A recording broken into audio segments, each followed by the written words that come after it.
नमस्कार, जय महाराष्ट्र. तर आपला आजचा जो व्हिडिओ आहे लाडकी बहीण योजनेच्या अंतर्गत मला बऱ्याच महिला कमेंट करत आहेत की ताई आमची केवायसी झाली नाही, आमची केवायसी झाली नाही, किंवा हा आधार क्रमांक पात्र यादीमध्ये नाही येत आहे, किंवा हा आधार क्रमांक जो आहे तो केवायसी दुरुस्ती यादीमध्ये येत नाही असं सांगते. आता ह्याच्यामध्ये बघा, पात्र यादी वेगळी आहे आणि केवायसी दुरुस्ती यादी वेगळी आहे.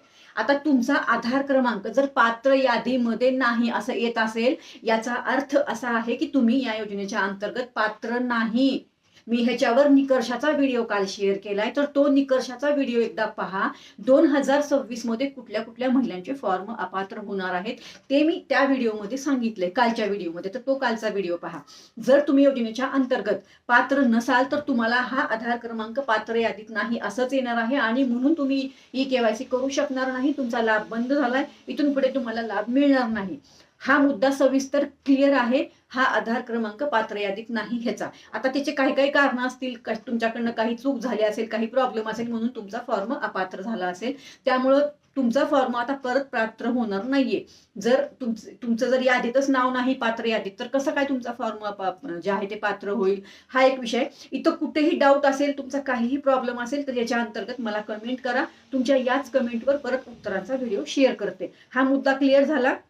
हा आधार क्रमांक पात्र यादीत नाही ह्याचा विषय होता. हो, आता दुसरा विषय जो आहे तो आपला असा आहे, हा आधार क्रमांक केवायसीच्या दुरुस्ती यादीमध्ये नाही. ह्याचा व्हिडिओ मी अगोदर पण शेअर केलाय, पण परत कमेंट येत आहेत मला.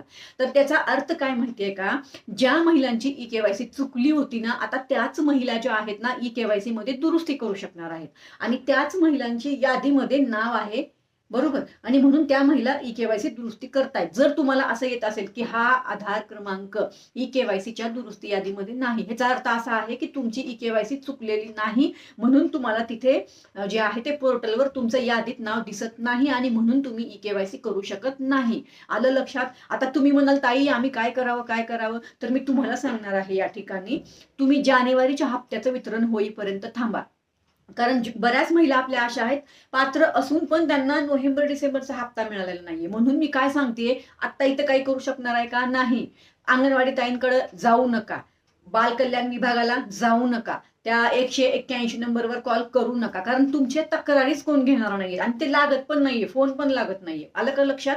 मी काय सांगते तुम्हाला, आता जानेवारीचा हप्त्याचं वितरण झालं ना, त्यावेळेस आपल्याला एक्झॅक्ट विषय क्लिअर होईल. एक मात्र लक्षात ठेवा, ज्यांचेही फॉर्म अपात्र झाले असतील ना, ते विनाकारण अपात्र झाले नसतील. तुम्ही कुठेतरी योजनेच्या अंतर्गत बसत नसाल म्हणून अपात्र झाले.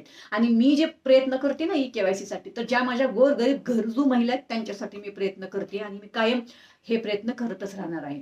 तर हा एक मुद्दा होता आजचा. तर जास्तीत जास्त महिलांपर्यंत आपला हा व्हिडिओ जरूर शेअर करा, जेणेकरून त्या महिलांना सुद्धा आपल्या या व्हिडिओच्या अंतर्गत मदत मिळेल, आणि त्यांची ई केवायसी होईल, त्यांना लाभ मिळत नसेल त्या आपल्यापर्यंत पोहोचतील. आलं का लक्षात? हा मुद्दा पूर्ण क्लिअर झालेला आहे. आता तुम्हाला ह्याच्यामध्ये अजून काही डाऊट असतील तर तुम्ही नक्की मला प्रश्न विचारा. हा, मी मगाशी सांगितल्याप्रमाणे अंगणवाडी ताईंचा फोन आला होता, ताई काय करू काय नको करू, पोर्टलवर केवायसी करू का? आता पोर्टल ओपन करून दिलंय, जर यादीत नाव असेल तर करून घ्या ना ई केवायसी. कशाला उगाचच वेळ घालवताय? ई केवायसी करून घ्या पोर्टलवर. आलं का लक्षात? बाकी मी सगळे माझ्या पद्धतीने काम करत आहे. जेव्हा सरकारकडून अपडेट येईल तुम्हाला मी सांगणार आहे. आपल्या या व्हिडिओला जास्तीत जास्त महिलांपर्यंत शेअर करा, जेणेकरून त्यांच्यापर्यंत ही माहिती पोहोचेल. या योजनेच्या अंतर्गत तुम्हाला कुठेही काहीही प्रॉब्लेम असेल, काहीही प्रश्न असतील, मनीषा धुमाळ ऑफिशियल या युट्यूब चॅनलला जरूर व्हिजिट करा.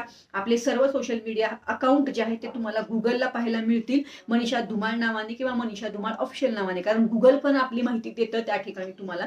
त्यामुळे मला गुगललाही सर्च करू शकता. मला असं वाटतं आजचा मुद्दा क्लिअर झालाय. आता ह्याच्यामध्ये कुठं डाऊट असेल तर मला प्रश्न विचारा. तुमच्या प्रश्नांच्या उत्तरांवर परत मी व्हिडिओ शेअर करते.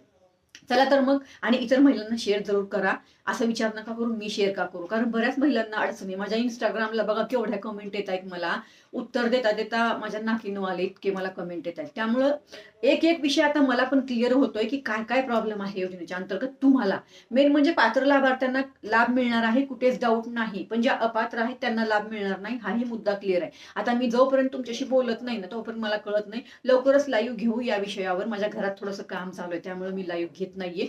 काळजी करू नका. जानेवारीचा हप्त्याचं वितरणाचा काहीही मेसेज आला तर मी लगेच तुम्हाला सांगणार आहे. हा व्हिडिओ मी आज 11 फेब्रुवारीला शूट केलेला आहे, त्यामुळे होऊ शकते थोडंफार इकडं तिकडं सुद्धा होतं कधी कधी, बरोबर. चला तर मग परत भेटू. धन्यवाद. जय हिंद, जय महाराष्ट्र.